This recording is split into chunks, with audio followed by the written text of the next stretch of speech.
دین نے ایک اور اسلوب اختیار کی ہمیں سمجھانے کی. ایک طائفہ ہمیشہ حق پر قائم رہے. ایک طائفہ، ایک اصحاب، ایک گروہ دل امت کا ہر دور میں ہوگا، تھوڑے ہوں یا زیادہ ہوں، حق پر قیامت تک قائم رہے گا.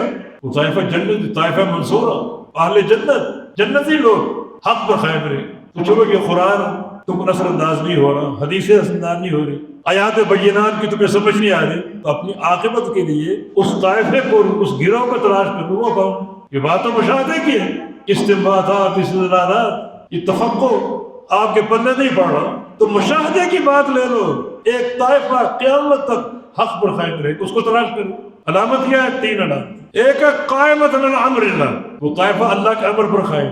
ڈھونڈو اللہ کے امر پر کون قائم؟ کوئی امر ابو حنیفہ پر، کوئی امر شافعی پر، کوئی امر مالکی پر، کوئی امر سہروردی پر، نقشبندی پر. امر اللہ کی بات ہی کوئی نہیں کرتا. ایک ہی بات، اللہ کا امر. وہ امر کیا ہے؟ وہ 2 چیزیں، ترک تو بھی امرین، 2 چیزیں چھوڑ کر جہاں دونوں امر آڈر، کتاب اللہ سنت.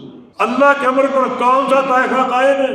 اسی کو ڈھونڈو. تو مشاہدے کی بات، ہمیشہ کتاب و سنت کی بات کون کرتا ہے؟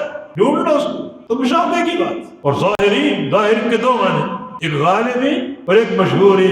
غلبے والے، غلبے سے مراد اس کی حجت غالب رہے گی. کتاب و سنت کا نور جس کے پاس ہے، اس کی حجت کو کوئی مغلوب نہیں کر سکتا. غلبہ ان کے لیے کتاب و سنت پر.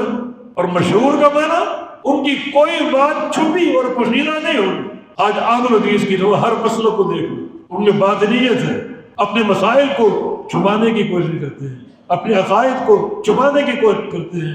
خود فقہائے احناف فقہ میں ایسی ایسی باتیں لکھ کے جن کو ذکر کرنے سے میں حیا سے پانی پانی ہونا ہوں، ایسی ایسی باتیں اخلاق سوز ان کو چھپانے کی کوشش کرتے ہیں. ہماری ہر بات، ہمارا عقیدہ، ہماری فقہ، ہمارے احکام، ہمارے معاملات بالکل سورج کی طرح عیاں روشن ہے، اور کوئی چیز چھپی ہوئی ہے. یہ علامتیں کن پر کرتے ہیں؟